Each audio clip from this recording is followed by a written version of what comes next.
thinking about all the excitement in the air, too much information to be in your head swinging left, right, and center. Pause, think about it with intentional thought, and consider where we go from here. Stay tuned and hear Lester R. Cox's position on leading the people to the new built environment. Join our co-sponsors, Domdev Enterprises and Page Investments, and our friends at Island News Realty, D1 Development, and Sammy's Chicken. Post your questions, ask whatever you have of concern. Share with this talk with all your friends, and we will be right back after this message.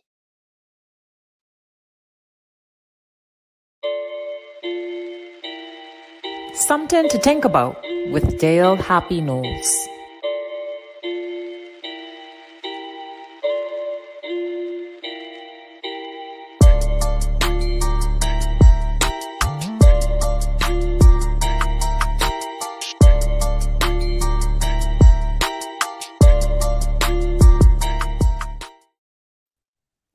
Welcome back to Something to Think About with Dale Happy Knowles.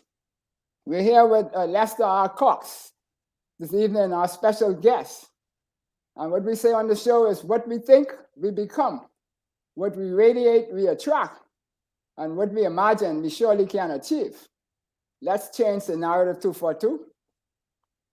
Now, many of y'all might know that Lester is no stranger to the broadcast arena. He is also no stranger to the professional speaking arena, where he is a life leadership coach of sorts. And so I won't get into what Lester does, but he can say a little bit himself. But welcome to Something to Think About, Lester Cox. Hey, thanks for having me, man. I totally appreciate you inviting me, and I appreciate what you've been doing with Something to Think About. Thank you. We're trying to just change the narrative, however we do and, it. And you know that's important, man. It's important, if we don't talk differently, the Bible says life and death in the power of the tongue. If we don't talk differently, we're not going to get anything different. Right. I 1000% agree with you there. So Lester, I mentioned before, the two of us have in common a sports background. You did different sports than me, but both of us went all the way up to become champions in different lights. You were a real champion. I'm only a fake champion. But, however we look at it, these things help us along the way to understand what it means to get knocked down, get back up, get knocked down, get back up, and learn how to succeed through strife and troubles. And we in this mode right now in the Bahamas where we are in strife and troubles. And so, on your coaching scenarios, your coaches, and there was always leaders who would help you along the way. And now you are a leader coach, if I coined that correctly. Tell us more about what you do today. Yeah, well, I work as a strategic coach, helping leaders to think about leadership and their place in it.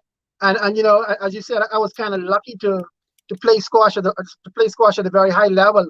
More importantly, I was able to run into this guy by the name of Eddie Boswick. And Eddie Boswick, he taught me some things about squash that never left me. I used to believe that I used to believe that I was special because I was the best in my country. And then my country sent me to Jamaica to play. There I encountered the Jamaican #1. His name was Wayne Burroughs. And Dale, this guy puts a beating on me. It wasn't even embarrassing. It was like a crushing. Like how you crush a piece of paper. Yep. It was like that. And when somebody beats you like that, one of three things happen to you. You either retire, you decide to accept it because you just decide that some people they're just better and they'll always be better, or you decide you want to refire. Right. And so I was too young to retire. I was too stupid to accept that somebody would be better than me, period. And there's nothing I can do with that. So I decided to refire. And so I couldn't wait to get back to Nassau to call Eddie Boswick. I remember as clear as day when I got to the airport, I rung up Eddie Boswick. I said, I had a bad experience in Jamaica. He said, I know. I said, can you help me? He said, yes, Lester, I can help you. He says, now this is what he says there. He says, meet me at the squash club 7 a.m. on a Saturday morning. Now think about that. you know, people who work 9 to 5. I used to work 9 to 5 back then. 7 Yep. a.m. I would be on my second dream. Yep. But Dale, I made it out to the court. I got on the court with Eddie Boswick. He slammed the door, boom, and he asked me a question that literally changed my life. He said, "What's the most important thing about squash?" And when he put the question like that, Dale, I had no answer because I had never thought about squash like that, nor had I ever thought about anything else like that. Right. And that got me thinking about what was the most important thing about life, it's the most important thing about money, relationship, everything. And that started me on the same journey now with coaching and strategy. And so when I ask leaders, what's the most important thing about leadership? What's the most important thing about this, that? You find that people just don't think about important things. Right. You know, one of the things there is, you know, by him telling you come there 7 o'clock in the morning, I always tell people who I mentor, whether it's formally or informally, is come early, leave late. Coach Ron Frazier used to say that all the time. You want to learn this game, come early, leave late. You know, and that's what you do. You have to make that sacrifice. They want to test you to see how much will you have to make the sacrifice to raise your lid, to get to the next level. You know, and I love how you're talking about the lid, man. Because see, Dale, the lid on all our lives is leadership. I mean, you and I know this guy named John Maxwell. He talks about the lid all the time. He says everything rises and falls on leadership. Most of us don't realize all good things rise and falls on leadership, and all bad things rise and falls on leadership. And leadership is, where is that? Yeah. But you know, we still a young country, and we're growing through these things. And like right now, we're in the season in the Bahamas, what we call the silly season, right? That's in the time when we dissolve the House of Assembly and the time when the actual general election is had. And our general election is going to be on September the 16th, other than those who have advanced polling. And so we ask the question that what we normally see is that the people get very giddy, to use a Bahamian term, during this period. And it seems like all rational thought seems to start to leave us. And we make really, really, really emotional, silly things that we might choose to bring back and call back, or wish we could have called them back when we make these decisions along the way, whether it is the way we campaign, whether how we treat in the COVID environment. You know, these are all these different things. And so, but this concept of leadership seems to be eluding us, both the leader and the follower, right? In our system of governance, in the sense that we are very much politically mastered that sphere, but we don't seem to have mastered the governance side of the space of the equation. You know, and so as leaders and followers, we somehow get mixed up as to what our roles are. So tell us what that means, just pure leadership, before we drill down into the actual space of politics or governance. What the role of leader and follower is. Yeah, see, Dale, I think you know, you become a real leader when you get your own definition of leadership. And most people, they all over the, like, if you Google what is leadership, you're going to come up with over 1 million definitions of leadership. And until you find your own, you're going to struggle. And that is really what's happening to a lot of third world type leaders. They have not defined leadership. They don't really think about leadership. They just think about, hey, I'm in this chair now, and you know, I get a chance to be the king. So the way I define leadership, Dale, is leadership is the story of what's possible. And the leader's job is to define what's possible and to point people to a clear and compelling future. And when you think about how Bahamians lead, no one can tell me what the clear and compelling future is that Mr. Minnis was trying to point us to, or any of our other leaders. And that's really a huge problem in Caribbean leadership. There is no vision attached to what they do. And that is really unfortunate, because when you look at what Caribbean people have been able to do at, say, the Olympic level or at basketball level, Academy Awards, academia, we are a very talented people, but we have never really been led properly. And that is just unfortunate. I wouldn't say we haven't been led properly. I would say that we along the way, somewhere we got disconnected between the leader and the follower, in the sense that we are following it from an authoritative point of view versus a true leadership point of view, which is when people say that if you take away all of the stripes and all of the authority and all of the titles and everything else from somebody, would you still follow them? Because if you still follow them, then that's one of your leaders. But Yeah, well, it's interesting that you would frame it like that, because I've seen some research from the Leadership Challenge, and they talk about some of the things that people, why would anyone in their right mind follow you? And they list some of the things that people look for when they want to work with leaders. And one of the things is they want their leaders to be forward-looking. They want their leaders to be honest. And really, when you think about it, they are also looking for likability. They are looking for this thing is, do you like me? Are you going to listen to me? Do you care about me? And when you see people step into these huge leadership roles in the Caribbean, say Prime Minister or even CEO, very rarely do people think about other people. They just, this is all about me, man. This is about me. Yeah. And the big part of that too is like over my 30 years of my 35 years in the career, one of the things from traveling all around the world and speaking with different leaders and CEOs and CTOs and the like around, one thing that always resonated in what they always said is that whatever you are leading to, you have to have the people going along with you. What it is that whatever their vision is what you have to try to accomplish. If you try and accomplish your vision and they're not connected to that, or your vision isn't connected to what their vision is, then you can be a walk in the park because they're not going to be following you. Yeah, that's true. And I think somewhere along the line, we have been disconnected where in 67 and the like before that, everybody knew what the vision was for everybody. And so everybody's working towards that.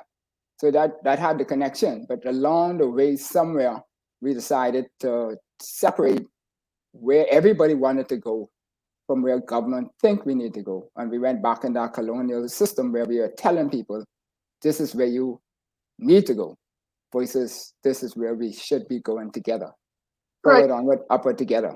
Right, Dale, let's explore a little bit together, because when you think about all the things leading up to majority rule, woman suffrage, one man, one vote, the drive towards independence, a lot of these things were just they were just global movements that we just like got caught up in. No, Lester, Lester, I got to cut you off there because these were systematic, designed, strategic things to happen. And to say that we just get caught up in there, I would argue that really and truly this region, led by Haiti and the rest and us, were the ones who were pushing a lot of where that movement was moving. Right, but the other places. So it wasn't that we just followed other people. I don't buy that picture. All right, let's think about the 60s though. All us, we started to get this independence groove around the 1960s. You had that Martin Luther King groove. The same thing was happening all around the world. Yeah, but all of them went to school together, right? When you look at all the Caribbean leaders, Penland and the rest of them were there, all of them were in London and school together. And some became the militant side and some became the passive side. Right. And they just had different personalities on that, right? But if we go back to Haiti, like I mentioned, Haiti got the emancipation. And it was Haiti's emancipation, and then our emancipation came before the United States, and then the United States. And if you talk to some of the leaders, like Jesse Jackson and Young and all those, they will tell you it was the United States following the Bahamas and the impact that Bahamians had in the United States on the contract and various that inspired them to do what they did. Then when I say them, I mean our diaspora, right? For it's more so than us following everybody else. But I mean, I don't want to go too far in the back in history and run on that too much. But but Dale, it's important. But it's important that we get that backstory, because it's been my experience that when you want to go forward, the further back you go, the further forward you can go. And I appreciate the backstory because I read some of the literature around Martin Luther King and Pinland and some of our majority rule struggle guys. I mean, all I'm saying was that this whole civil rights thing, this whole, we don't have to be under Britain. This was a part of a whole global movement. And to top it off, Britain really wanted to get rid of the colonies because it just wasn't profitable anymore. Yeah, it was costing them. Yeah, and so you had you had all these things come together. But what I'm saying is that we tend to slice like what's the guy's name with the Tink on the brink? Says Gladwell. That's his name. I think his name. Malcolm Gladwell. Right. When you talk when we thin slice and we slice out just these portions of history, and then we apply that portion of history to the whole of history, and we don't go back and say, okay, where did it really start and how it started? So all these things came together, and yes, there was a global movement, but it was like, where did it start? It didn't start in those other places. That just picked up the big snowball in those other places, and when everything came forward, it was like a tsunami.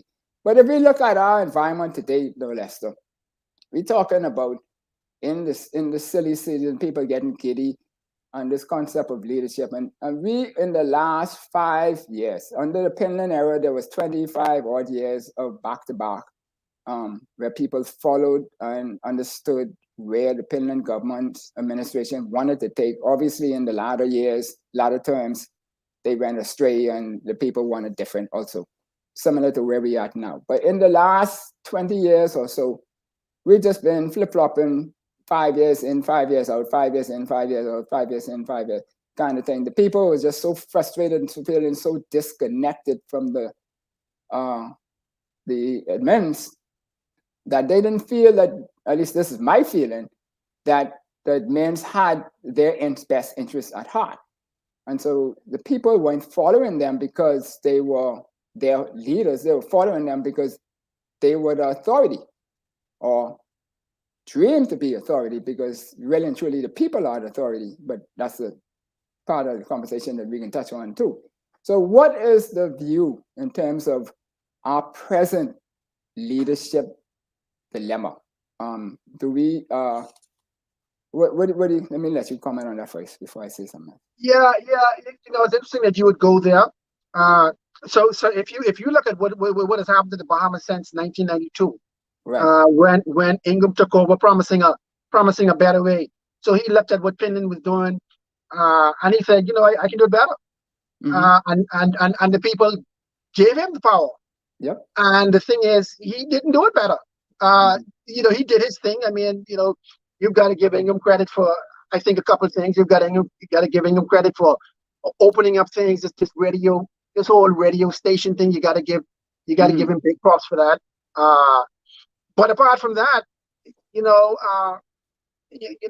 haven't really moved forward at all. Actually, Lester, we haven't moved forward at all. Even those individual things. No, if you look economically, we are digressed. Period. We are regressed. Period. Whether the persons were doing good things, we have not lived up to the mark in order to do what we needed to do, so we could stay in the black, for lack of a better term. Well, let me see if I can take you. Let me see if I can take you back a little bit, so that Ingham gets his proper credit. There's a website called the World Bank website, and they track GDP from 1962 to today. Yeah. And if you look at the Bahamas from 1960 to 1998, which is GDP 6 years in England's turn, we double our GDP every 6 years.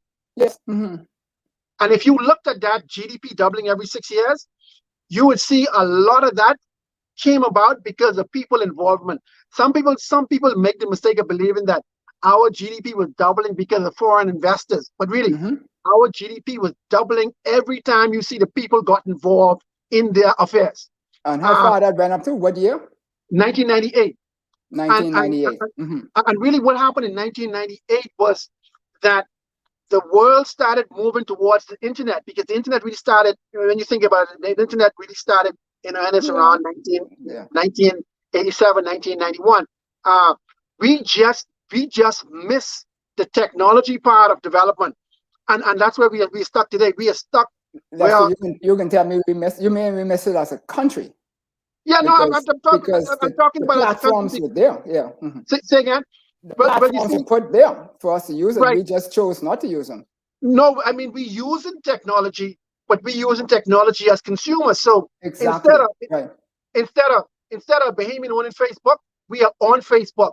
Instead of a Bahamian owning the cell phone company, we are using somebody else's phone, and that's where we agree there, right? So, but I think it's more so not necessarily that, because me and my brother always have this argument. I always say to him, how the telecommunications sector goes is how the Bahamas goes.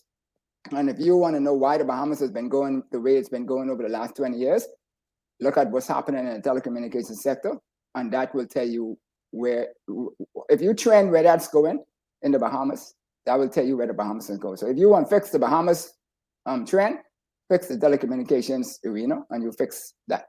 So and Dale, it's interesting that you would say that, because if you go right back to 1998, after Ingram passed the Movable Properties Act. That's why I wanted you to touch, because to me that is the issue more so than the global thing that killed the Bahamas movement.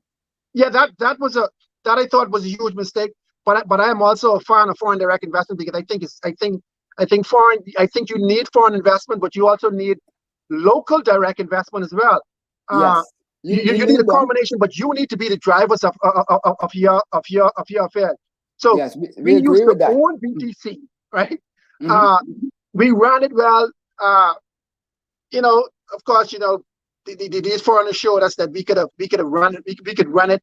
These guys right now are running BTC from a cell phone. We used to have almost 2,000 employees. They run it now at like just under 400.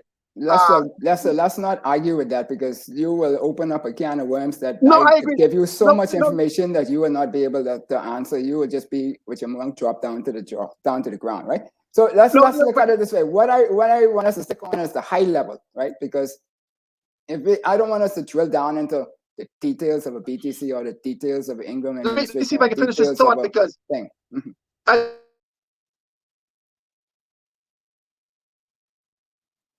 Cracked up. Yes. So typical, this is what we're talking about here. As the telecommunications industry goes, so does the Bahamas. Nessa's internet is frozen. Oh, mine is frozen. Somebody was on frozen. Again, if anybody's hearing me. So folks out there, if you have questions and concerns that you would like to ask us this evening, be sure to go online and on Facebook, YouTube, and drop your questions in the chat. And we will endeavor to try and answer those things. So that's what you were saying?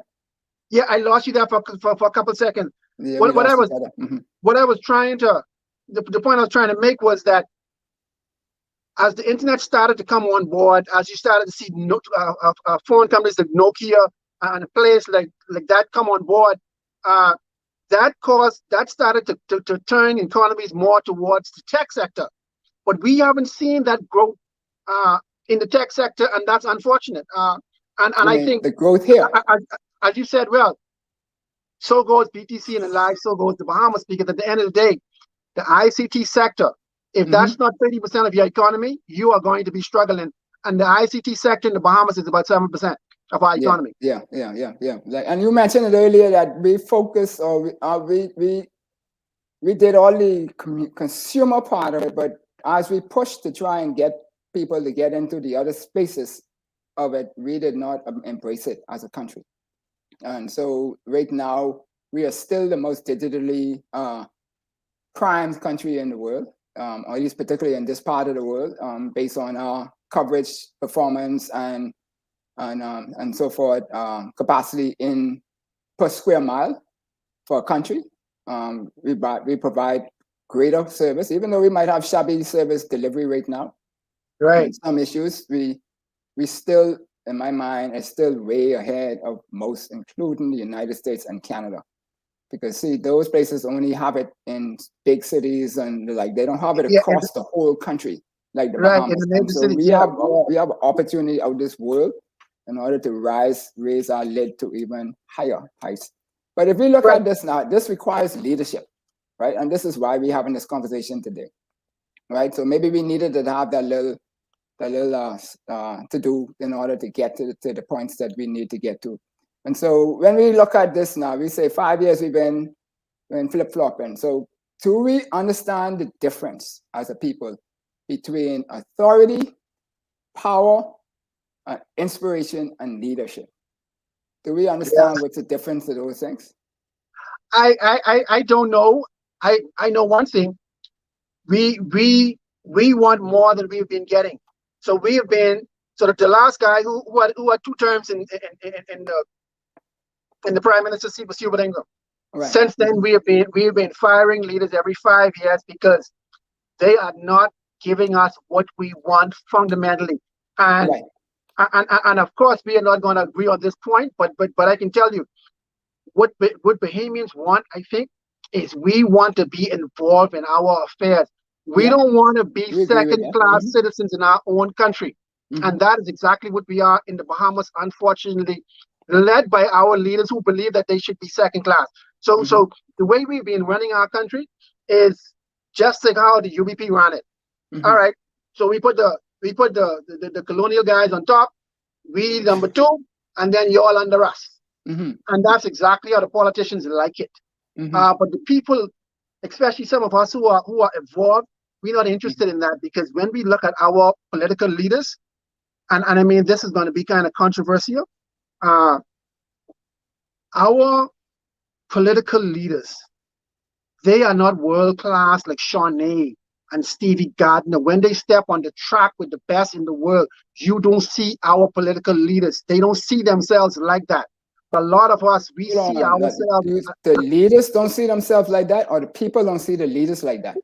Both. You see, because when Shawnee steps on the track, we expect her to come back with a medal or gold. That's our expectation. No question about it. But I'm saying the leader. You're saying that Hubert, Alexander Ingram, Perry, Glasson, Christie, Hubert, not Alexander, Minutes, and if Brave, Davis gets in there, Philip Brave Davis, then you're saying that none of them see themselves as gold standard? No, they have not seen themselves on par with Bill Clinton, Barack Obama, Tony Blair.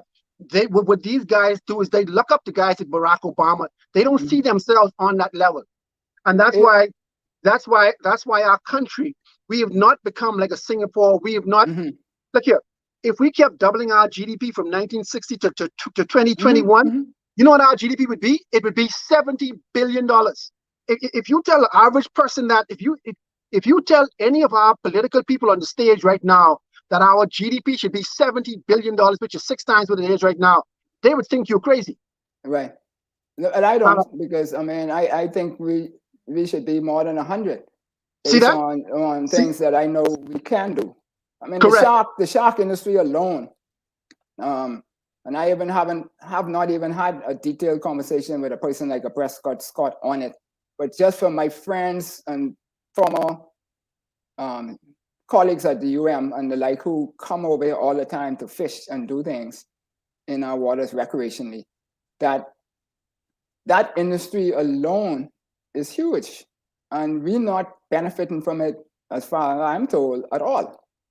But that's like a $2 billion industry that they come in and leave and do whatever they do, and bringing people to the Bahamas to go and visit the sharks, to swim with the sharks and whatever else, and we're not getting anything from that.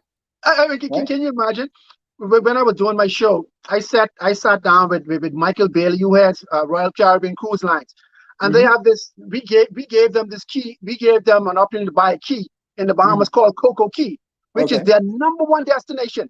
Now, I want you to just think about this moment. I hate no one. I'm just saying. RCL #1 destination is a place in your country. Right. Think about it. So some leader sat down with Michael Bailey and thought it made sense for RCL to have a destination in the Bahamas that was not Bahamian. Mm-hmm. And so Michael Bailey told me this himself, sitting in the chair. I'm sitting less than 4 feet from the man. This is what the man told me. Mm-hmm. He said that he spends half of his day Mm-hmm. thinking about the Mm-hmm. future. Yes. Every single day, he spends half of his day Mm-hmm. thinking about the future. Mm-hmm. Now, you think any world-class Bahamian leader who's spending half the day thinking about the future, you think they would sell BTC, knowing that BTC got the cable connection from Bahamas to the United States, or that they would give a cruise line, Mm-hmm. an island destination that bypasses their people? Mm-hmm. I'm telling you, our problem is our leaders. Yeah. They have So not risen yeah, fair to. enough. Fair. I hear you, Lester. So when we look at that, I mean, I know I almost got sent home a couple of times because people say that you're trying to carry us where we can't see where we're going, kind of thing, Right. right? So are you suggesting then that Lyndon Penland era was able to do what they were able to do because they believed that they were on par or above compared to the ones post him? And I'm going to ask this question: is that because he went to school with all of these, and they might not have, the other leaders of all of the other places around the world? I think I'm going to be a little controversial here, and I'll tell you, Lyndon Penland, those in their era, they were kind of lucky, and I'll tell you why they were lucky. Okay. They were lucky because if you've taken over Bahamas, it's Mm-hmm. kind of obvious the things that you should do. It's kind of obvious that you should replace the expat civil service with the locals with locals. It becomes obvious that you would send people abroad for education. So a lot of the things that they did, like even national insurance, those were things that other countries were already doing. So the things that we had to do to build a nation, like have universal education, to start UB, those Mm-hmm. are things that we could just automatically copy from other countries. The challenge today, though, because you see the But hold majority. on, Lester. So you say it was basically copycat, follow the leader type of thing. But tell me something. They did it, right? Their journey, their fight really was getting to be able to be on the table, around the table, to be able to do that. These Right, but guys, hold on. These guys since have been given a table and are not able to deliver on the things that we see in our era, that just like you saying the Penlandos would have been able to implement what was done. I give you a prime example. We just talked about the digital arena. The digital arena, I started putting in from 35 odd years ago on a little bit before that, before I reached BTC, that would have been started, right? And so we're talking about at least 20 odd years of a sound platform in the Bahamas, but we didn't touch it, right? But we would say the rest of the world was doing it. But now in other fields, we could say the same thing about the Ingram, Christie, Menace, and whoever else after that they are in the same boat as where the Penlandos were. But the question is, are they actually executing whereas Penlandos executed? No, but Dale, we should not romanticize Penlandos because they I'm not did. romanticizing them. Sorry, that's not my intent. My question is in reference to execution, because part of leadership is about results and securing the results of what you envision that you should be able to achieve, right? Right, but you see, And so they did Penlandos. that. No, I don't think so. Penlandos took power from the UBP, but they did nothing on the economic side. So on the economic side of our economy, they let Sir Roland Simmer and the rest of those UBP boys steal a lot of public land. They did nothing about it. When they came to power, they took none of that land back. They did nothing about the balance of economic power. So no. Penlandos don't get a pass on the economic side because they could have done a lot more on the ownership side. And they just carried on the same game that the UBP was running. The only thing they did different was, hey, let's get some black faces in here. Let's do this, let's do that. But pretty much let the UBP boys bring in all the goods. let them have all the things that they always had, and nothing has changed to this very day. Well, I would say some things changed, but some of our mentalities changed along the way. And you, for you to be able to speak the way you're speaking now, it means that there's change, right? Because back then, some people couldn't even say what you were saying, right? Or what I'm saying. Right. All right. So I mean, you will agree that we would give Ingram credit for that, for this kind of openness that we can have, where we can talk about the things that I'm talking about, and where we can disagree and agree. But I'll tell you, man, on the economic side of our equation, we have really pretty much stayed where we were pre-1967, because I wouldn't agree with that. Yeah. Because I would say we're not where we should be, but I wouldn't say we're still the same place. But let's not argue that today. So before we go to the break, though, I would want to say this, though. When we look at this whole picture, right, of leadership and movement and the like I mentioned just now, it's all about results and so forth. And so whatever is the obstacles put in front of you, you know that if you give CFAL or Providence Advisories or whoever it is your money to go for you, and they come back to you the next week and say, Lester, sorry, but all your money gone. Right? You're going to accept that? No, but look here, man. We have given the CFALs and the Provident Advisors, we have given them opportunities like Arwak Port, and they came back with deals that locking in a status quo, which to me is annoying. I agree. But I'm saying personal money now. I'm saying if you give them, whoever, let's take them out of the picture, seeing that they did great recovery. Let's say ABC company, right, a professional company who's supposed to build, and you give them your $100,000 that you declare that you can run with, right? All the money that you have in your net assets, net worth and stuff like that, and you say, build me an asset base twice as much or whatever in the next year and a half or two, right? And they come back 3 months later and say, Lester, sorry, but we invested it and it all gone. Are you going to keep them employed? No. Well, I mean, so why do we do it with governments? And that's why we keep firing government. We are sports. So why wait 5 years to do it? Huh? Why wait 5 years to do it? No, but I mean that's the only time we have a voice in the Bahamas. That's not true. Guys, you and I, that's not is true. when it's time to vote. Because once we vote, we put these boys clubs like the FNM and the PLP and whoever we put in the country, they then run the country with them and their boys. We are never in the picture.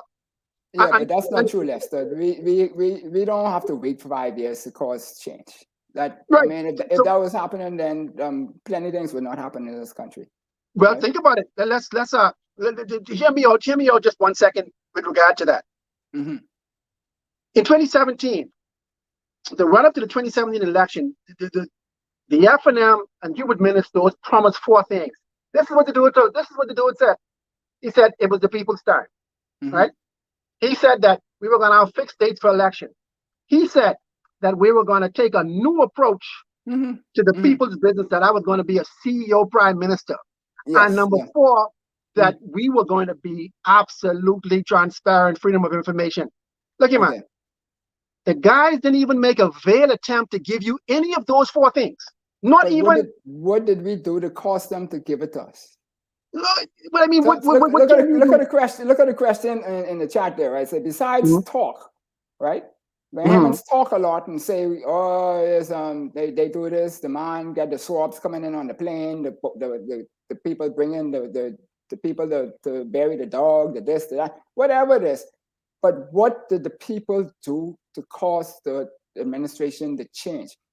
And you talk about things in the 60s and they did plenty of things to cause the 67 election and the 68 elections to be the way they were, right? And so that that happened because of the people movement and the labor movement more than anybody else.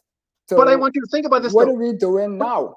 But you see, like I say, I don't like to romanticize the past, because all the change that we have had in the Bahamas, they didn't come because somebody forced somebody to call an early election. We didn't have protest elections. We had elections that were scheduled during the time, right? And it's the same to this very day. The people, when it's time to vote, they do the right thing. When they put the leaders there, the leaders then do the wrong thing. Yeah, my only thing is that it's us to hold them accountable through that whole 5-year period, and we don't. But how? We have many ways of doing it.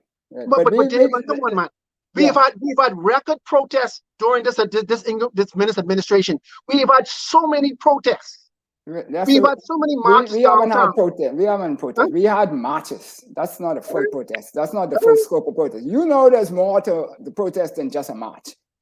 And when you had people like Akil Archer and the rest of them and Texaco unions and stuff, when they protest us, and then you see what happens when people are not watching, those are the things that cause the change. The protest only brings attention to the issue. The marches only bring attention to the issues, but it's the hard work and relentless effort after that, strategic effort, that causes the change. And what we do is march and then we disappear, or make ourselves a senator after it, right? So let's take this little short break here, because we gone about 15 minutes or so over break time. But let's give credit to our sponsors and the like. You're in this.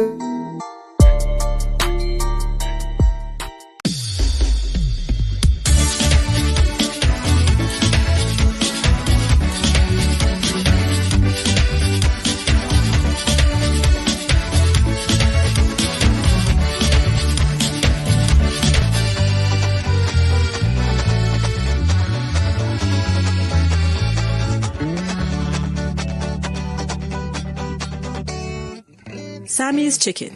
There's nothing like it.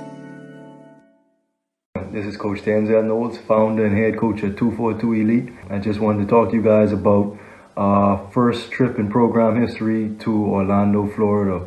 On this trip, we went, like I said, to Orlando, Florida from July 1st to August 3rd. We played in 5 tournaments. We had at least 5 or 6 scrimmages. Came out with at least 25 games for the month. On top of that, the guys had workouts with prep school coaches. They had a few college coaches watch them, and 5 out of 9 of our guys have interest from prep schools and college programs thus far from the trip. I think it was a great experience for the guys. It was a great experience for myself. I was very proud of our guys. We had guys who were underage playing. We had some guys that even had their first time playing basketball, organized basketball this year. We came up with 2 second place and 1 first place. I think we did, again, pretty well. We hope to see the program strive. We're hoping to find a permanent sponsor to make this a regular thing and to keep it going and keep helping our youth get better opportunities and follow their dreams. We want to say thank you to all our sponsors, everybody that donated, and we couldn't have done it without y'all. So again, thank you, and we hope to see you guys again soon when we go off, hopefully in December.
Welcome back to Something to Think About with Dale Happy Knowles. We're here this evening speaking with Lester Connected Cox.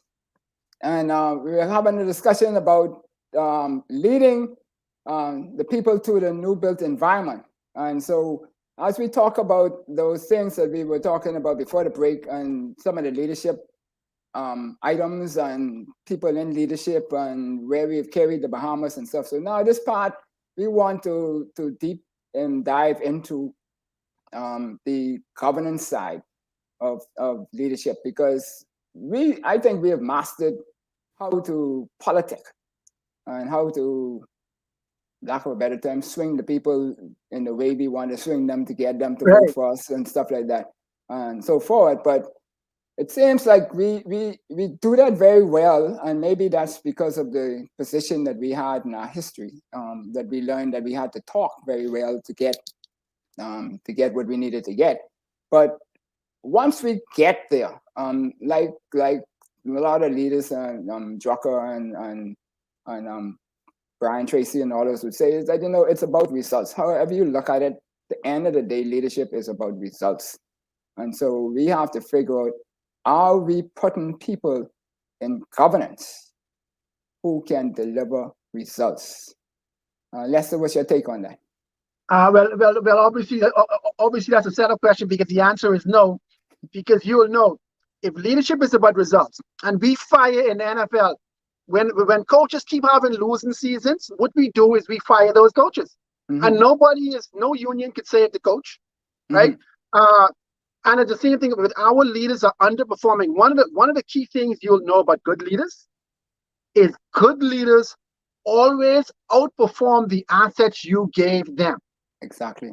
And if you are not doing that, you are not good at leading, and you just ought to give up that job. But we also know that leadership is also about being optimistic about the future. If you're not optimistic about the future, you should not be in the position of leadership. Yeah. Because if you don't see the future, you shouldn't be leading. There's one of the most powerful biblical stories in the history of, I think, stories. Moses leading the children of Israel out of Egypt. He arrives at this place, mountains on either side, sea in the front of him, his enemies in the back. What do? You've got to be optimistic in that situation. What does he say? He said, "These Egyptians you see today," in other words, that pass, we ain't going back there, right? And once you start to speak like that, things open up.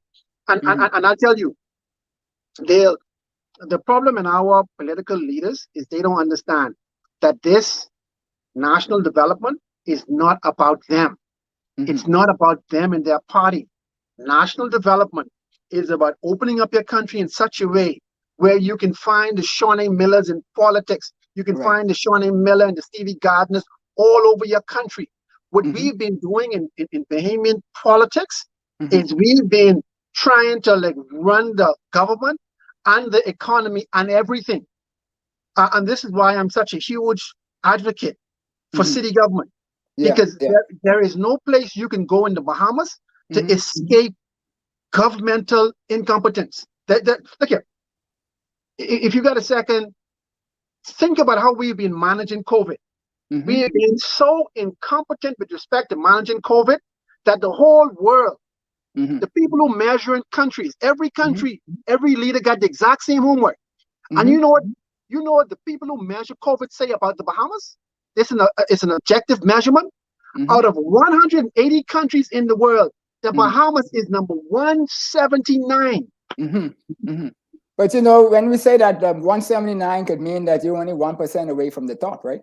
And then the last person is so far behind. But don't answer. I'm just saying numbers could be very deceiving, right? No. With respect, numbers can't be deceiving. The numbers are the numbers. What the world has done. No, the raw numbers are the raw numbers, Lester. But as an advanced statistical person, I could paint any picture with numbers that you make. No, you can't paint that picture. The background is blue. If you could paint that picture of that same equation with 180 countries, Barbados and Dominican Republic is number 34, number 39. Norway is number 9. Singapore No, we can I make understand. I understand what you're saying. we can Yes, we we have can make been excuses. deficient, What I'm right? what I'm saying is when the world measures us on an when the world measures our leaders on an objective scale, when Yeah, they say, all right, objectively, what's right, the global ease of doing business in the Bahamas? Do right. you know out of 190 countries, the Bahamas is 119? So Yes. every time we measure our leadership objectively, we Hmm. are in the dunce class. Yeah, And yeah. I'm telling you, Bahamians, when you look at what we have done as a people, do you know that Bahamas is the only country in the history of the NBA with a first round draft pick? Twice. And we didn't have one.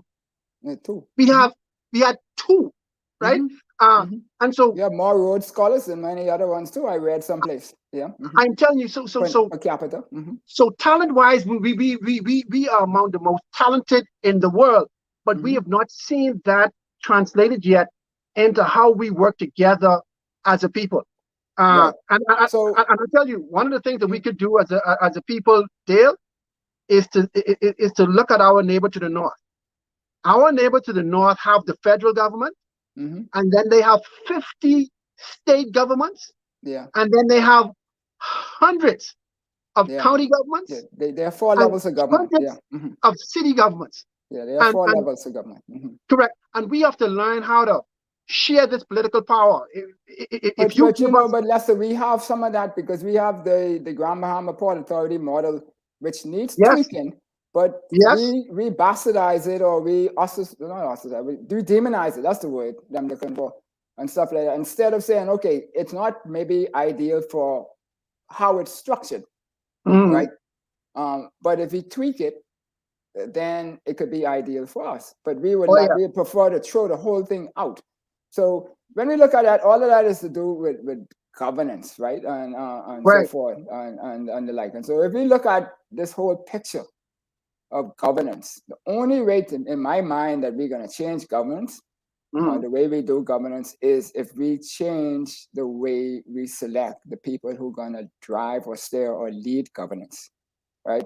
Because I mean, I had a coach used to tell us that in terms of leadership, if you have 10 people in the room who are mm, working on your team right. and their individual output is 2, then you're not leading unless you could get more than 20 output. Because if their sum total is their normal and you're putting them together, then the laws of God say you should be able to multiply that. And so Yeah, if yeah. you're not doing that, then you're not leading. You are forcing your own way on people versus anything else. So the people wants the new built environment. This is a term I coined when I was on the Blueprint for Change. And so, Madam Producer, if you want to put it on the screen so Lester can see what it says. But basically, what they're saying is that they want, like you mentioned earlier, to be able to participate in its society, right?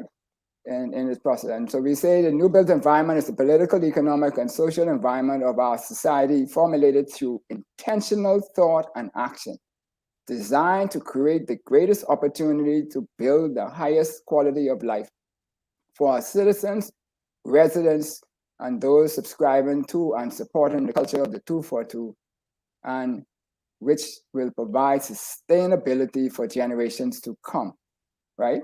Now, our preamble speaks to the Bahamas being for everybody, not just for us, right?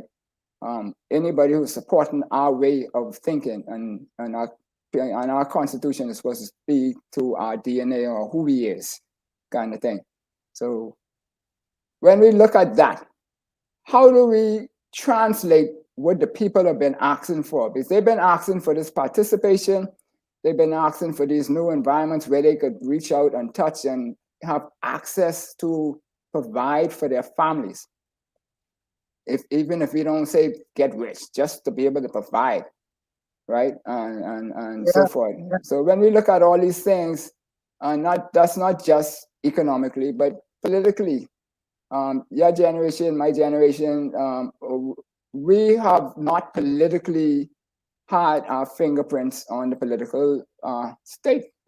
we've had token persons, Yeah. the Hakitas, the Chivago lines, this one and that one, little tokens in our generation of sphere of thinking, and so forth. And so now you have an election campaigns going on where you might, depending on how the people undecided decide to vote, could have more in or not.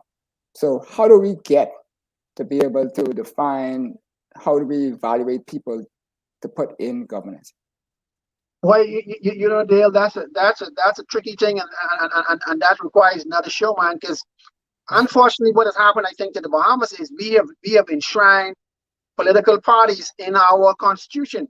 So really, when you think about how power is transferred to the people, the people really don't have the power in the Bahamas. The power has been transferred to the parties, and the parties have never transferred that power back to the people. And so that is kind of tricky, and we've got to figure out how to. Do you remember when Barack Obama became president of the United States? He brought something that nobody ever talks about. Barack Obama told his citizens that if you got a certain amount of signatures, we will talk to you. Right? You could write our government. You have no way of formally contacting our government. So you could write the prime minister, you could write ministers, and they won't write you back. So, I experienced one that. of the things that one of the things that we can start doing is to have an office of the people, where when the people write in the government, this office of the people, they write back. And if the people get a certain amount of signatures, you will then have a debate in Parliament. So there are some mechanisms that we could use like that. And also, I would say, man, the single greatest move we can make, I think, is to organize local government and a city on the island of New Providence, because this is where this is the economic engine of the Bahamas, New Providence. And we could also encourage the port to grow up, because the port, the port authority, that's a city right now. Right. If we can encourage them to democratize that place, where they become like a real city with a mayor, and they could do things. They could do things right now, but they're not doing it. Yeah, but are we following these things? Because I mean, let's look at the thing. The Parliament, who we are electing these people to, have three main goals, right? And they are to represent the interests of the people, right? They're to legislate new laws, etc., and then they're the whole cabinet accountable. How are we electing people to do that? How do we know the people we electing have the capacity to do that? But they have the capacity. They have the capacity to do it. They don't have the training. How do we know? If you look at all the men and women who came before us, whether it's from Penland to Minister to Ingram to Christie, all of those people were competent. But a lot of times, as Speaker Houghton Moushi showed you, a lot of times people don't realize that we have three branches. We have three co-equal branches of government. The Prime Minister in the Bahamas is not the king. We have three kings. We have the Speaker, we have the Chief Justice, and the Prime Minister. All need to understand their role. And for the most part, we have just allowed the Prime Minister to do whatever he wants to do. In fact, but Lester, how do we know these people getting in the house? And you say they're not trained. They should. Part of the thing is that they should be trained before, because you're not going to hire somebody to do a high level of stuff to say you can train them from scratch up to that level. They should come with a basic foundation. Yes, there might be some nuances that they might need to tweak specific to Parliament way of doing things and stuff. But that background, expertise and competence and knowledge and experience and exposure, in order to be able to lead and manage, and particularly out of crisis and stuff like that, because that's what governments are, always in crisis. Right. Those things should be there all the time. When you were to play squash, you didn't learn how to pick up the racket when you went to Jamaica to get right. You did a lot of that before.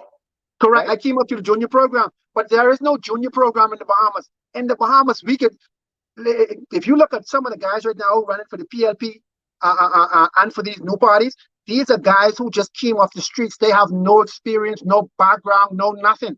And to the PLP's credit, they had a training program. But really, when you think about America, the training program for national leaders. You don't go to the show in the major leagues unless you go through single A, double A. You got to be in the minors first. There is Yeah. no minors in the Bahamas. The Okay. minors should be local government, where you Yes. where you get your feet wet, you learn how to lead, Okay. you lead something. And we just don't have that branch of government to learn through at the moment. Yeah. Okay. I'll accept that. So people I'll accept that. people come off the streets, and Mhm. then they are cabinet minister, and then COVID.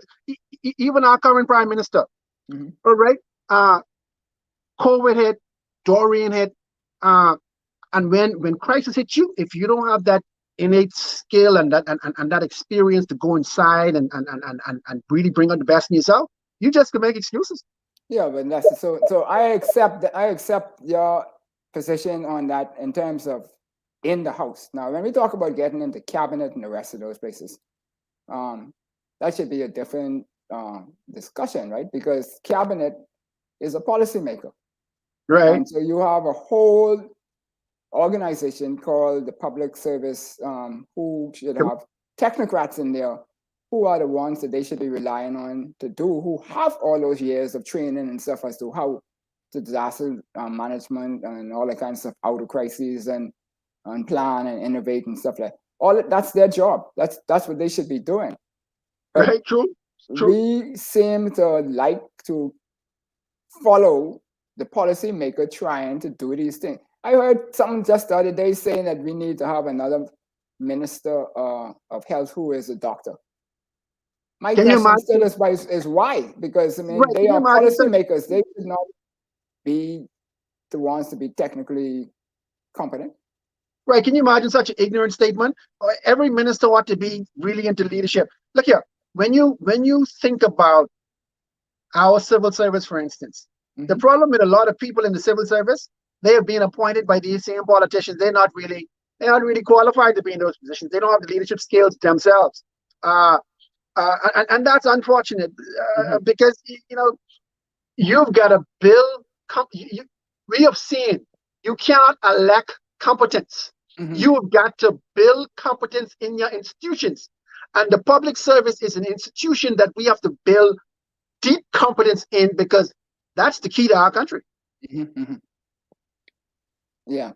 And so if we look at, I don't know how much more, if you could go over a little bit lesser, but if we look at this whole crisis that we're in, people say we're in a COVID crisis. My thing is that we're not in a COVID crisis. We're in a crisis before COVID, right? Being a what? A I didn't hear crisis the part. before we're in a crisis before COVID, right? Because when besides Dorian and the fiscal issues that we had before COVID, then we have the social arena. Yeah, we lack in political reform, economic. You mentioned that the same people making all the money, but in the declaration we had how many millionaires? But 55. you say 55, but you 55. say everybody is still the same as the fishermen back in the 50s, right? I don't get it, but I mean that's a different story. But the point of the matter is that if we look at you mentioned GDP, but the GDP is one thing that I personally don't really follow. You don't like GDP. You don't like GDP as a I measure. don't like GDP as no significant measure, right? All right. Because, I can but accept that. but to me, GDP by itself, you have to reference it to something, some base, and track it based on a base to see where it. But GDP by itself. And the reason I say that is because when we look at the Bahamas economy, we really have multiple economies intertwined in one, right? And the Right. one which is true Bahamian, we have the gray market, or some people call it black market, and some people call it the trade market and the like, and the underground markets. We have the traditional economies that we talk about, the small businesses and the like. We have the financial services, and we have tourism, and all of those are offshore operations. The money for those don't really circulate in the Bahamas. They circulate through the Bahamas, conduits and stuff, and go out. So that money really ain't touching us or our economy. Our local economy, in my view, is not as big as people think it is. Right. Well, Right. Vad, look here, man. I think in 2015, VAT showed us something that we had never seen before, and that's why VAT was a godsend. VAT showed us that in the Bahamas we have a huge local retail sector that nobody ever thought about. I think when you look at the money in circulation in the Bahamas, the money in circulation is about $350 million, which is not a lot of money for an $11 billion economy. Exactly. And you're right about that. But we also have these these enclaves like Life at Key, Albany, Old Fort, where these are little economies unto themselves. And they do that thing without regard to the central core on New Providence. And this is why if you look at a place like Life at Key, for instance, just not to single them out, right? Life at Key is 1,000 acres, right? And that 1,000 acres generates about $450 million of commerce on this island, and Right. about 7,000 jobs. And that's not a lot of people when you think about it. If you take that same 1,000 acres and you put guys like me and you in 1,000 acres, and you tell us go make some things happen, Dale, I will tell you, in 5-6 years, you will see like a mini Singapore right here in the Bahamas. That same quote that you talked about earlier, that you say Pinland Knowles was gifted. Would you call it? How many times? Double it every 6 years. Double it every 6 years. You would see Right. that again, if not more, because we I now think so. have a bigger base of intellects versus what Pinland Knowles was fighting with. What I would say to you this one when you talk about Pinland Knowles, on that in the era as why things didn't happen as they didn't happen. One thing to consider, Lester, the Pinland Knowles administration, as I was taught by many of them, whether most of them are not around to answer, but some of them, like the Sean McQueenie's and the rest of those who might be able to speak to it. But when we look at that, the Pinland administration or the PLP administration had planned to nationalize casino gambling, as an example, right? In order to try and equalize the economy and opportunities and the like. But by time as you worked out all of the nuts and bolts of it, and when they asked A.D. Hanna, God rest his soul, that why did Mr. Pinland's administration change their mind on nationalizing this casino gambling process? And the answer was Mr. Pinland was a very practical man. There are forces that you cannot overcome when you don't have money to fight it. And so if your money is small compared to the bigger man money, then you really can lose your chance. And I put it to people all the time that if they were in Mr. Pinland's seat and everybody who had money was going to leave the country because we were going to a new government and the like, and take who was going to hire all the Bahamians who are now looking to this government for jobs? So they had to do some sort of compromise. But I only say that to say that these are forces that you have to work with and you have to overcome, but they still grew the Bahamas. Whereas the guys in the last 20 years or so, 92 onwards or whatever, had forces to deal with, yes, but they did not find the creative ways in order to still grow the Bahamas. And to me, that's what leadership is about. When you have those challenges put to you, you know how to deal with it. When I get called up and the man tell me I play all game long for mostly 2 weeks, and he call you in the ninth inning with the man on second base, and he tell you going to run, and you better make the right decisions because we only have one chance to score. Tie this game to push your game to the next level. You got to perform. Oh yeah, or you're gone. Correct. You have to be ready. Right. The thing is, though, the people we have been putting there, they have not been ready. Let me give you an example of Pinland being a practical guy, yes, and nobody can take that from him. Pinland was a great leader. There's no question about it. But look at Perry Christie when he spent all that political capital on the number side of the equation. They decided to legalize numbers after the people voted in a referendum against it. No problem, I get it, right? But then you go empower 8 guys, and then you could tell them, hey, look here, you can't sell numbers to the tourists. I mean, that is like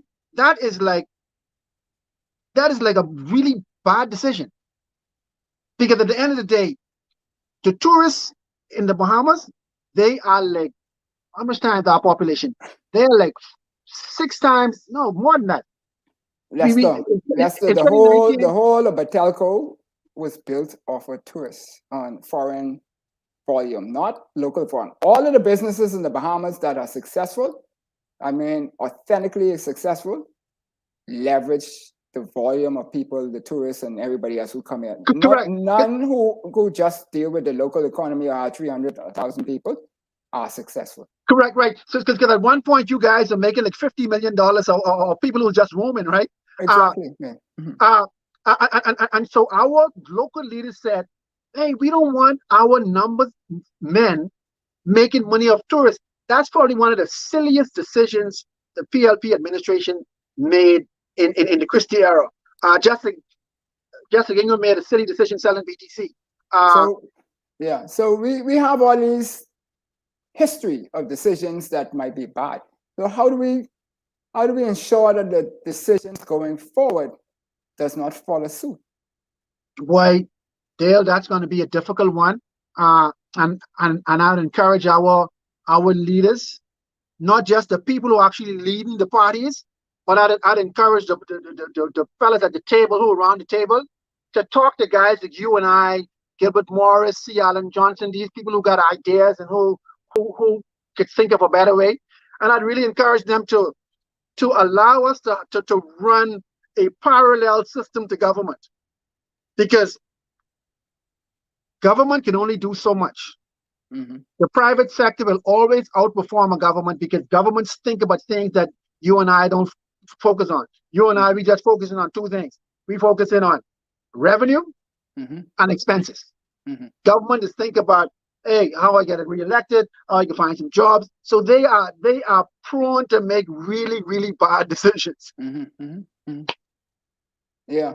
So I mean, but we know they're gonna do that because I mean, governments also have a social obligation, right? Because True. we talk about political, economic, and social, and most businesses don't, and we see that left, right, and center where some of these businesses are cold. When I say cold, you can put them in a deep freeze and without the current, and everything in there still frozen. That's a cold layer, right? But you know, when we look at that whole picture, we talk about the COVID, for example, you mentioned. You have healthcare crisis portion of capacity. You have super spreaders going on who are not regulated, right? Everybody else is regulated, but the people who spreading it the most all jam up in clubs and wherever else and stuff like that, maybe in the food stores. Wherever these places, you could be there all day long and don't make a difference, but you can't go to church for more than an hour. Yeah. So these kind of decisions to me don't make sense, right? The logic behind them don't make sense. And then the oppositions and everybody else are not doing anything to cause the decisions to change. So my question is, how do we now get in this new environment that we're setting, this new built environment that we want? We don't want to have more of what was in the past. How do we change the dynamics so that the new built environment matches what the people want? Well, Dale, that's a great question. And let me tell you something. Do you remember when that guy put on that huge march with the black shirts? Do you remember that march? Yep.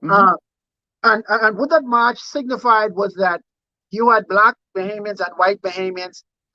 They were coming together for activism. And we've got to invite people to come together for activism, not political activism, just societal activism. Because, you know, at the end of the day, what politicians do is they only work with people who they know, like, and trust, right? And so one of the reasons why Minnis is failing so badly is he is only working with people who he know and who he like and who he trusts. And then when things ain't happening, they just make excuses. Versus if you say, all right, we following the science, right? And if you really look into the science, nobody is being able to independently look into the government's data. And I'll tell you, the super spreaders in the Bahamas has been PMH, and governmental decisions to open up. The super spread has not come through clubs and social gatherings. I'm telling you, that is not where the super spread is coming from. But again, we can argue about that, but I can tell you, unless you open the data, you can't tell me super spread is coming through. Well, Drucker say you got to measure the data first in order to know how to manage it, right? And so, Right, I mean, but we're not collecting that kind of data. The data that we need to collect, we're not collecting. Yeah, but the data that we have, the government is not opening up to independent verification. So No, I understand what you're saying. Yeah, but I'm just saying that taking it at the level more, we're not even collecting the data that we need to be collecting to manage it properly. Right? And that's because the team that they have is an incestuous team. You can't manage a COVID crisis with healthcare workers. Healthcare is only one aspect of it. You need people who are engineers. You need people who are into logistics. You need people who are into predictive analytics, right? Our government team for COVID is just too tiny. They're not testing enough. They're not thinking about things that they can't think about. And this is why they're performing so poorly. It's one-dimensional. That's the best word I could come up with for it. Perfect. Much better than mine. Yeah. So when we look at that, though, that is a prime example of how our governance go on the whole. Forget COVID, but we become very one-dimensional in our thinking, and so forth. And so in this new built environment, though, we have to be able to change this one-dimension thinking. Right. Dan, let me ask you something. So we talk about the built environment. Do you know in Singapore, the government, the people of Singapore own 90% of the housing? Do you believe that if you and I were living in close proximity to each other, let's say we were living in 3-story housing, say 20, 30,000 of us in an area. Do you think just reorganizing like that? I ain't talking about adding nothing new. I ain't talking about adding no new foreigners, no new money. Do you think the way we house ourselves and the way we create public spaces, do you think that can impact GDP? Yeah, I think two things have to happen before we even consider where to put them. The two things are in this order. One, we have to have access to the sea. To the what? To the sea, S-E-A. Okay. Right? To see it, to smell it, to touch it, to be able to go into it on a daily basis. And we have to have access to our green spaces to see it, touch it, smell it, and to spend time in it. Because if we don't create environments for that, then we're not going to grow. Now, we could go vertical. And I always say that we're not maximizing our spaces, particularly in the schools. We're building all of these multiple thousand schools, but I don't think we need to have all of those schools. I'm an Anglican, and I always have this argument with different persons, and I've even said it to the bishop a couple of times. And also Father Cartwright when he was our priest. I don't understand why we still fighting to have 1,000,001 churches, buildings, right? Miles Monroe came along and they had one church. Right. But we'll go out to reach the places. So he had lesser overhead, this, that, and they became successful in their way, and their membership grew and stuff. But I understand we need to have a base on each island. That's not a problem. I don't have a problem with that. Right. But to have 10, 15, 20 churches on one island? That's interesting. Let me ask you a little bit about that. So I never thought about that. We could put everybody in these communities. We could put everybody in these communities, but we have this mindset in the Bahamas that the minute we put everybody in these multi-family housing for low-cost housing, we consider that to be the projects in the United States, or Harlem, or the ghetto, or this. But I asked them, I said, when people get their money and they go into a condo, what's the difference? Yeah, we're correct. Right. So what would you, if you had it to advise, let's say you were able to advise the Anglicans about their school system, how many schools would you have on this island in New Providence? Well, I haven't gone that far down the mix, right? Because, but I don't see why we need more.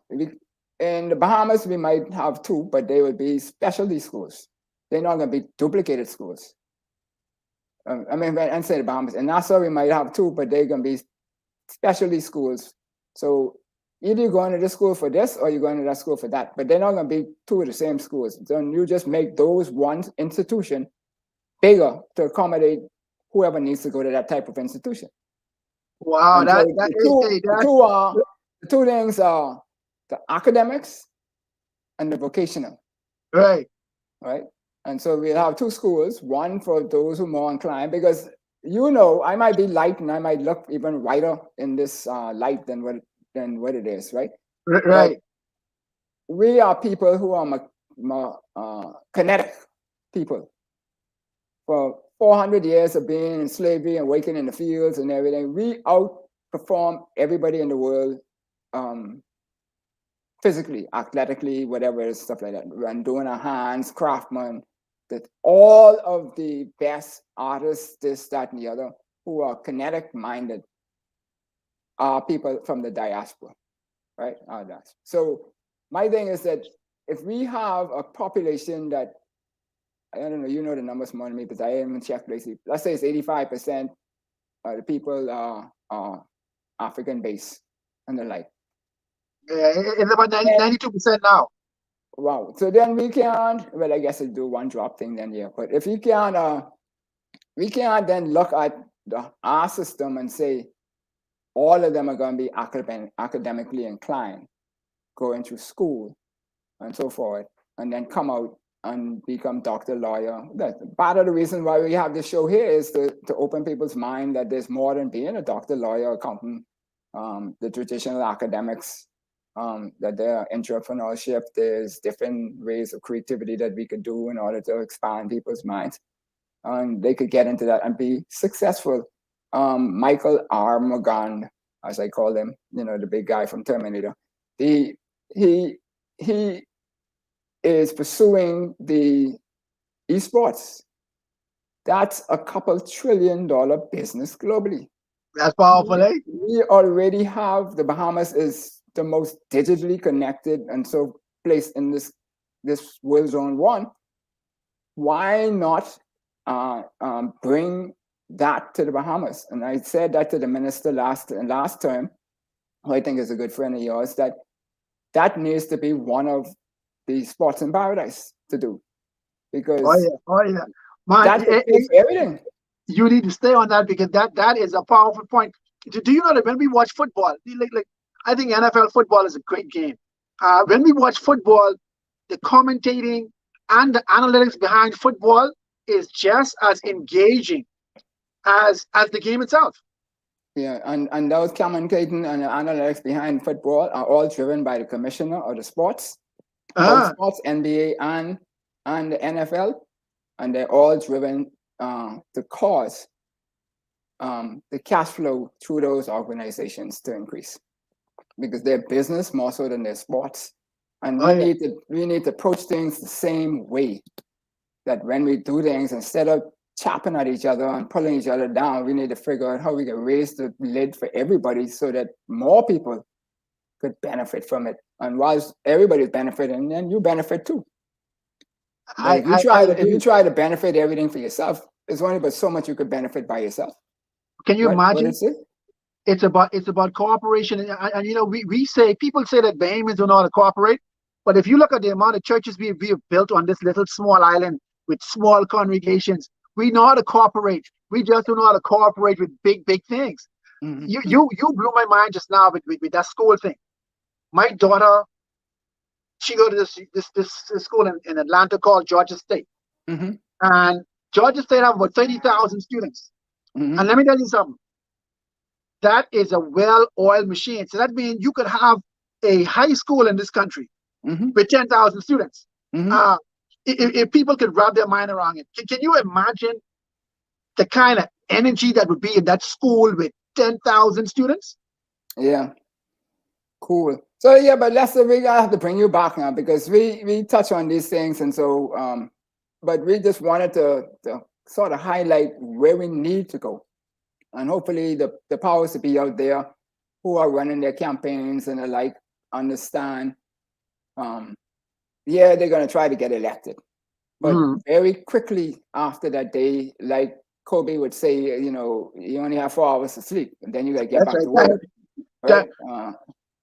That eh, eh, man, eh, eh, he went on for 2 weeks on 4 hours of sleep. You know, and look at heights he went to, Oh right? yeah. Oh yeah.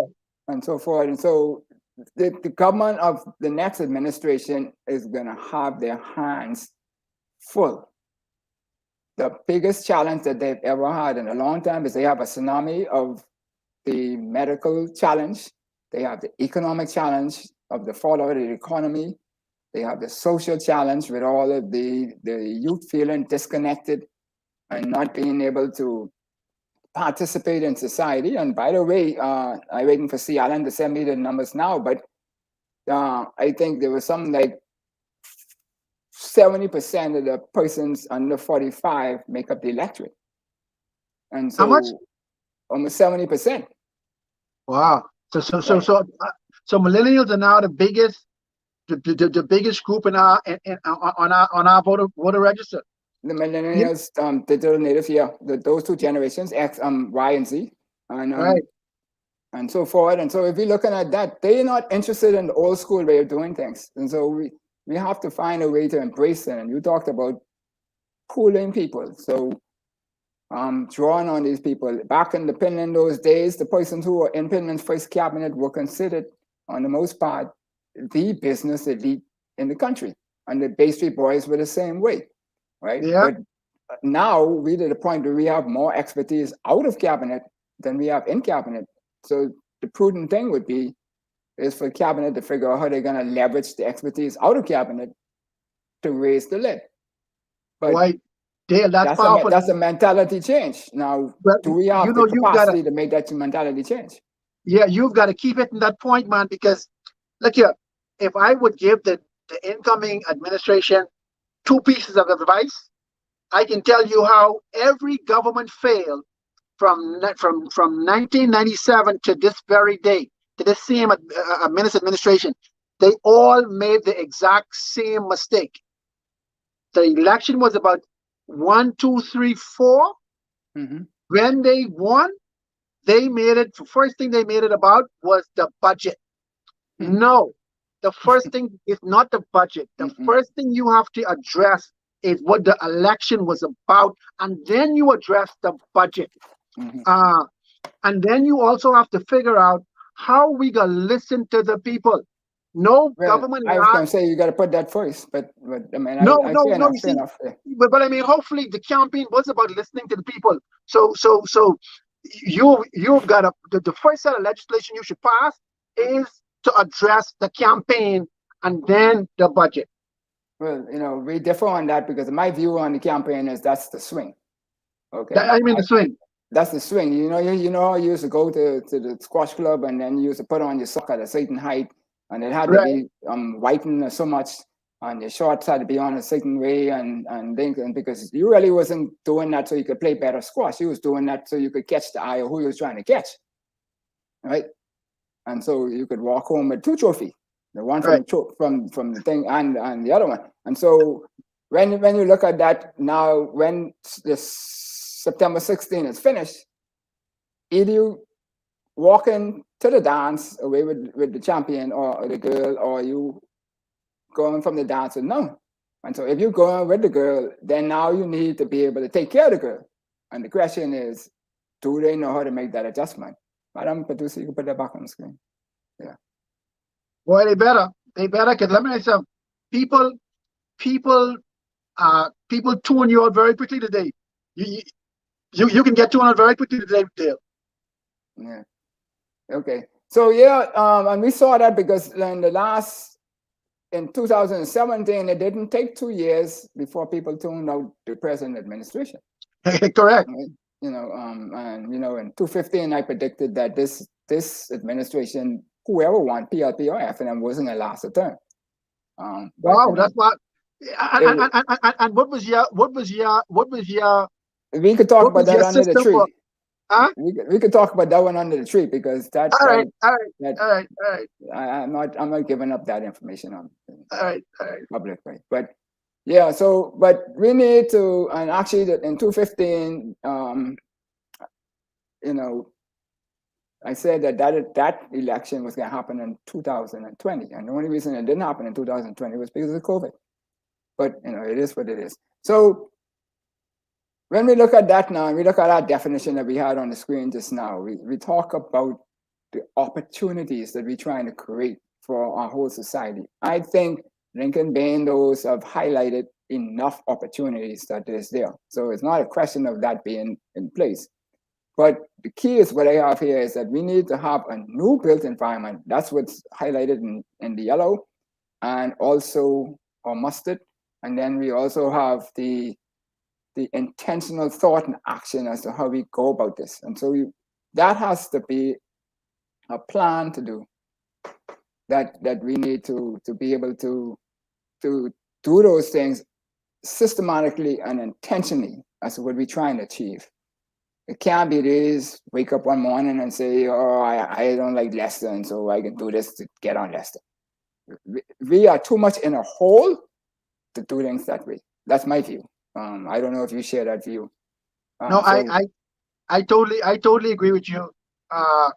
And you just need to keep doing what you're doing, man. You also need to, yeah, I think you obviously understand the different levels of government as well. I think you ought to come on this city or some kind of autonomous zone movement as well. Mm-hmm. Yeah. But once I get on the right train track with the right people, then we can move it all together, because, you know, 3 chords is stronger than 1, right? So. Oh yeah. Can you imagine Dale? Can you imagine Dale Happy Knowles, the mayor of New Providence City? You know, when I come to you, I don't imagine you would ever look at a dream that I have and say, boy, you know, Lester, that is just too big for you. I don't think you would say it to me.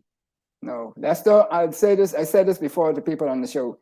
In 1987 or 8, I think it was, I went to BTC used to send us on training all the time. And I went to a USTTI, United States Technical, some institute, whatever it was called. And basically that's governments in the Caribbean, South America, and so forth together, who send their people to these programs to learn and to study each other. And one of the professors, they're not professors, but one of the trainers in the session, we were having a discussion on sustainability in the Caribbean. And I made some comments, and the guy went to his drawer in the next room and came back, and he pulled out a report.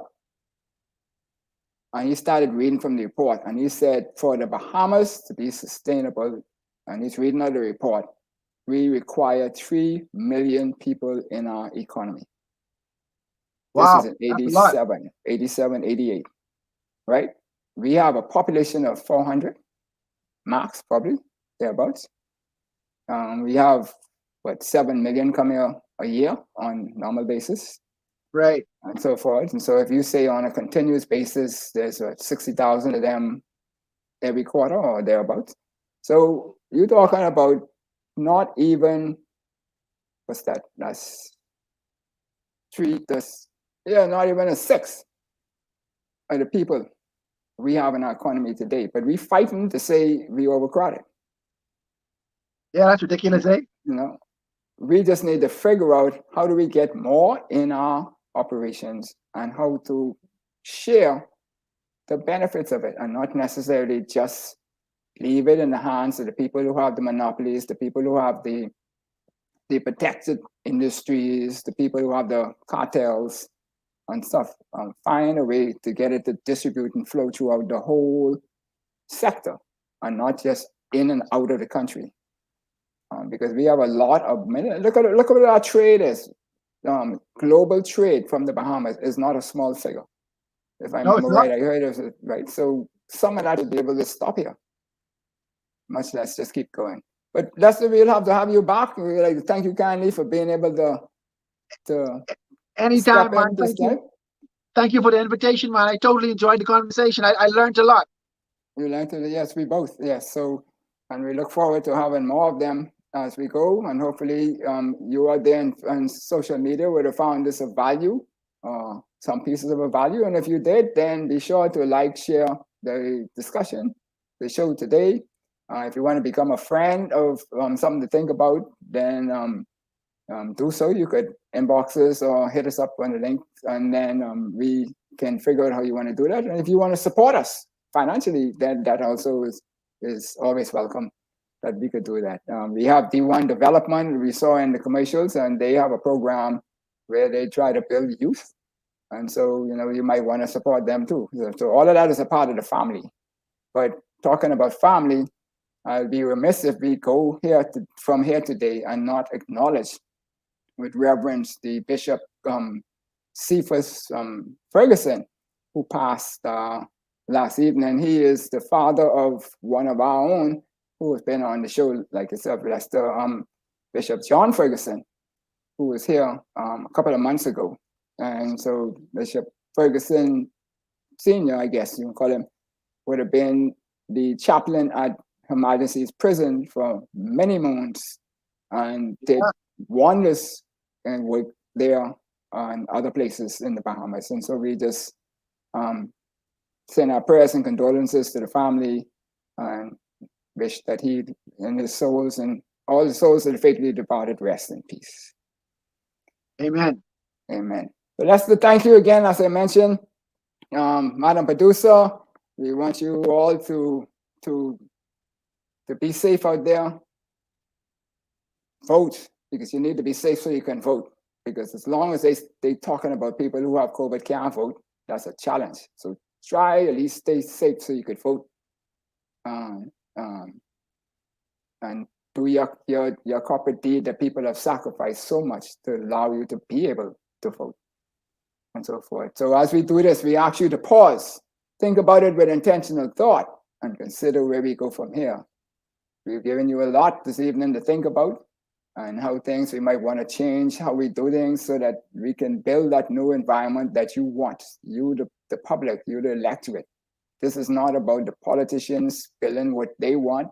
It's your country, and we should be the ones telling them what to do, how we want things accomplished, and they should be leading us to figure out how we could together achieve those goals. That's what leadership is about. We could all vote yellow, green, purple, blue, whatever it is, based on the colors, but that isn't proven that that's given us any better benefit than what we had before. So let's try and change something along the way. Madam Producer, Lester, once again, we'll have you back sometime soon. Good, thank you, Dale. You're welcome much. Take us away. Good evening.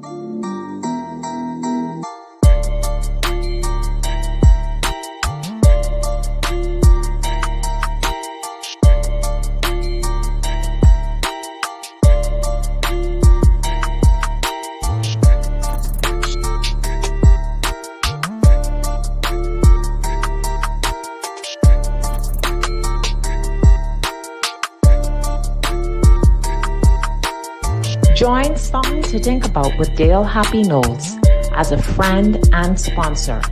Contact us at somethingtotink242@gmail.com or WhatsApp us at 242-424-0257.